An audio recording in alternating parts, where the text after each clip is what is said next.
ਤੁਹਾਡੇ ਸਾਰਿਆਂ 'ਚ ਧਿਆਨ 'ਚ ਆ कि 19 तरीक ਨੂੰ एक FIR दर्ज हुई सी, FIR नंबर 305 police station Kotwali Kapurthala dated 19/12/21 under section 295A।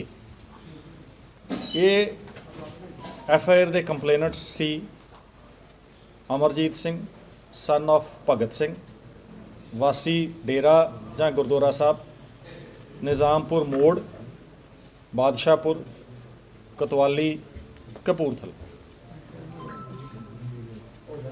उस दिन जो हालात सी जो कंडीशन सी वो सारियां तुहाडे कोलों विजिबल सी, तुसीं सारे हाज़र सी। उस दिन जड़ा लड़का सवेरे वो अलैज करदा कि 4-4:15 बजे उहदे घर च जां डेरे च जां गुरुद्वारा साहब च एंटर कीता है कि उन्हें सैक्रिलेज कीती है, कुछ इहो जिहा हरकतां कीतियां जिहदे नाल उहदे दस्सण मुताबक धर्म दी भावना नूं ठेस पहुंची। असीं उस दिन दस्सिया सी तुहानूं, मैं ही आप ही दस्सिया सी कि साडे कोलों इहो जिहा कुछ नहीं सी जिहदे च कोई विजिबल साइन ऑफ सैक्रिलेज होए, पर लॉ दे मुताबक असीं उहदी कंप्लेंट नूं सही मंनदे होए केस रजिस्टर कीता सी, कायदे नूं फॉलो कीता सी। अगली गल तुहाडे वल्लों सारिਆਂ ਵੱਲੋਂ आउंदी सी कि ਜਿਹੜਾ ਉਹਨੂੰ ਬਰੂਟਲੀ मर्डर ਕੀਤਾ ਗਿਆ, कतल किया गया, मारिया गया, बिल्कुल सही सी। I want to say very honestly that मेरे SHO, मेरे DSP, मेरे SP फोर्स प्रेजेंट सी, and I am sorry that an innocent person, unarmed person died in a brutal attack. But I am also very confident of my team and everyone that we were able to handle a very sensitive matter, and it was a sensitive issue. It could have spread far in the state. That day we were little bit sure that there is a case of murder made out, but क्योंकि identification नहीं सी हुई जड़ा deceased है और sacrilege का matter visibly clear नहीं सी हो रहा, जिन्नी देर तक आइडेंटिफिकेशन नहीं होंदी डिसीज्ड की 72 घंटे वास्ते सानू रखना जरूरी सी। ये पिस्टल एक रिकवर होया सी जड़ा बड़ा सेंसिटिव सी। आई एम अगेन सॉरी कि असी तुहानू ये गल दसी नहीं, क्योंकि उस दिन तफ्तीश का हिस्सा सी। दौराने प्रैस कॉन्फ्रेंस SHO नाल गल हुई सी और जदों कुछ गल्लां दसियां तो जैनुअनली उन्हां दियां गल्लां नूं सही मंनदे, SHO की गल नूं सही मंनदे, असीं इमीडिएटली FIR रजिस्टर होने वास्ते एक बारी रिव्यू किया कि मैटर वड्डा इशू ना बन जाए। ठीक है, हुण असीं 72 घंटे तो बाद उहदा पोस्टमार्टम हो गया। पोस्टमार्टम की रिपोर्ट जड़ा पढ़ूगा एक नॉर्मल इंसान भी, असीं ते पुलिस अफसर हैं, साडा ते फर्ज बनदा to allow the law to set in course.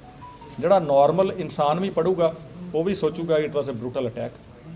Based on our investigation verification we have today added section 302, 307, 353, 186, 25, 27, 54, 148, 49, 120B IPC। Pistol is with us, we have recovered. ਉਹਦੇ ਨਾਲ कैटरेज और ਜਿਹੜੀ ਉਹਨੇ 2 ਗੋਲੀਆਂ ਚਲਾਈਆਂ ਸੀ ਖਾਲੀ ਖੋਲ ਉਹ ਵੀ ਅਵੇਲੇਬਲ ਨੇ। ਜਿਹੜੇ ਬੰਦੇ ਨੇ ਚਲਾਈਆਂ ਸੀਗੀਆਂ ਉਹ ਬੰਦਾ ਅਨਆਇਡੈਂਟੀਫਾਈਡ ਹੈ, ਲੇਕਿਨ ਉਹਦੀ ਫੋਟੋਗ੍ਰਾਫ, ਉਹਦੀ ਵੀਡੀਓਗ੍ਰਾਫ, ਉਹਦਾ ਹੁਲੀਆ FIR ਦੇ ਵਿੱਚ ਕ੍ਰਾਸ ਕੇਸ ਦੇ ਵਿੱਚ ਰਿਕਾਰਡ ਹੋ ਗਿਆ। ਜਿਹੜਾ ਅਸੀਂ ਕ੍ਰਾਸ ਕੇਸ ਇਸ ਕੇਸ ਦੇ ਵਿੱਚ ਐਡ ਕੀਤਾ ਹੈ ਉਹ ਵਾਈਡ DDR ਨੰਬਰ 14 ਡੇਟਡ 24/12/21 ਅੱਜ ਮਾਰਨਿੰਗ ਐਡ ਕੀਤਾ ਗਿਆ ਹੈ, ਤੇ DDR ਨੰਬਰ 15 ਦੇ ਤਹਿਤ following the law, following the merit, being transparent after taking everybody, all the stakeholders into confidence, we have arrested Amarjeet Singh son of Bhagat Singh wasi that डेरा और गुरुद्वारा साहब गुरुद्वारा निज़ामपुर मोड़। Yes, Amarjeet Singh एक इंसान आ जिहदे खिलाफ असीं बाई नेम परचा दिता है और तकरीबन 100 के करीब ਅਨਆਇਡੈਂਟੀਫਾਈਡ ਨੇ, ਜਿਨ੍ਹਾਂ 'ਚੋਂ 25-30 ਮੁਸੱਲਾ ਨੇ, ਆਰਮਡ ਨੇ। ਅਸੀਂ ਮਲਟੀਪਲ ਸੋਸ਼ਲ ਮੀਡੀਆ ਤੋਂ ਵੀਡੀਓਜ਼ ਕਲੈਕਟ ਕੀਤੀਆਂ, ਮਲਟੀਪਲ ਫੋਟੋਗ੍ਰਾਫ ਦਿੱਤੀਆਂ, ਪਰ ਸੈਕਰੀਲੇਜ ਹੋਈ ਹੁੰਦੀ ਤੇ ਅਸੀਂ ਉਹਨੂੰ ਕਨੈਕਟ ਕਰ ਦਿੰਦੇ। ਸਾਡੇ ਕੋਲੋਂ ਅਜੇ ਤੱਕ ਕੋਈ ਸੈਕਰੀਲੇਜ ਨਜ਼ਰ ਨਹੀਂ ਆਈ।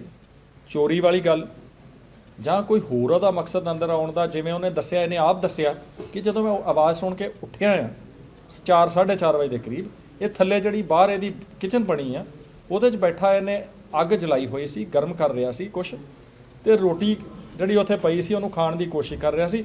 ਜਦੋਂ ਮੈਂ ਇਹਨੂੰ ਫੜਨ ਦੀ ਕੋਸ਼ਿਸ਼ ਕੀਤੀ ਤੇ ਭੱਜ ਗਿਆ। ਠੀਕ ਹੈ, ਅਸੀਂ ਜਦੋਂ ਸਾਰਾ ਕੁਝ ਖਤਮ ਹੋਣ ਤੋਂ ਬਾਅਦ ਮੈਂ ਐਸਐਸਪੀ ਤੇ ਮੇਰੀ ਟੀਮ ਸਾਰੇ ਗਏ ਆ, ਅਸੀਂ ਦੇਖਿਆ there was no sacrilege element physically visible to us. This is what sir ਇਸ ਐਕਸੀਡੈਂਟ ਦੇ ਵਿੱਚ ਕੁਝ ਪੁਲਿਸ ਅਫਸਰ ਵੀ ਜ਼ਖਮੀ ਹੋਏ ਜੀ। ਦੇਖੋ, ਯੈਸ, ਅਸੀਂ ਉਦੋਂ ਵੀ ਦੱਸਿਆ ਕਿ ਸਾਡੇ 3 ਪੁਲਿਸ ਅਫਸਰ ਇਹਦੇ ਵਿੱਚ ਇੰਜਰ ਹੋਏ ਸੀਗੇ, ਔਰ I am thankful to God, ਪਰਮਾਤਮਾ ਦਾ ਬਹੁਤ ਸ਼ੁਕਰ ਰਿਹਾ। ਜਦੋਂ ਗੋਲੀ ਚੱਲੀ ਹੈ, 2 ਗੋਲੀਆਂ ਉਹਨੇ ਫਰਸ਼ ਤੇ ਮਾਰੀਆਂ ਨੇ ਉਸ ਬੰਦੇ ਨੇ, ਅਨਆਇਡੈਂਟੀਫਾਈਡ ਬੰਦੇ ਨੇ। ਅਸੀਂ ਉਦੋਂ ਤੁਹਾਨੂੰ ਤਫਤੀਸ਼, ਕਿਉਂਕਿ ਸਾਨੂੰ ਸੀਗਾ ਕਿ ਪੂਰੀ ਗੱਲ ਸਾਹਮਣੇ ਆ ਜਾਏ।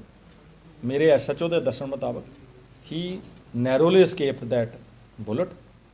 ਠੀਕ ਹੈ, that is why we have added even 307।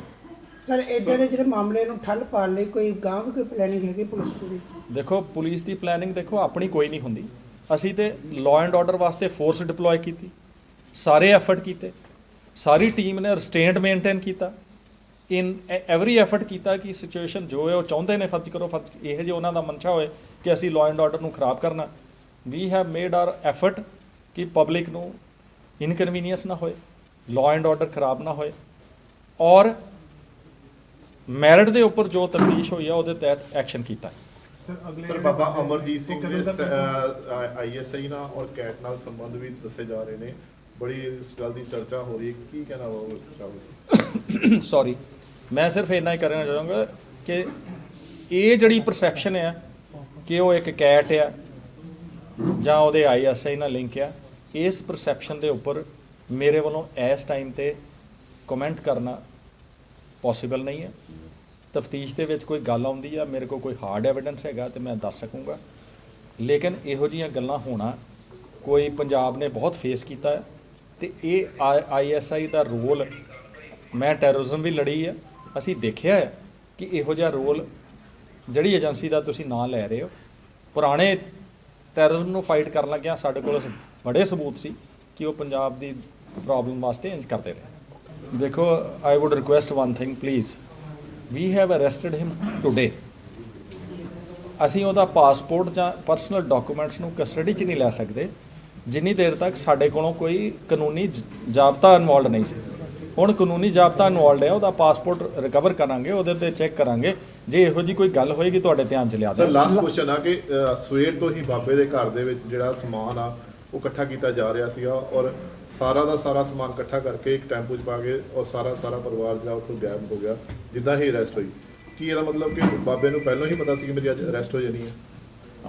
I will not be able to comment, ਕਿਉਂਕਿ ਆ ਤੁਸੀਂ ਮੈਨੂੰ ਦੱਸ ਲਿਓ ਕਿ ਇਹੋ ਜਿਹਾ ਕੁਝ ਹੋਇਆ। ਐਸਐਸਪੀ ਸਾਹਿਬ ਲਾਗੇ ਬੈਠੇ ਨੇ, ਮੈਨੂੰ ਨਹੀਂ ਪਤਾ, ਇਹਨਾਂ ਨੂੰ ਵੀ ਨਹੀਂ ਪਤਾ ਸ਼ਾਇਦ।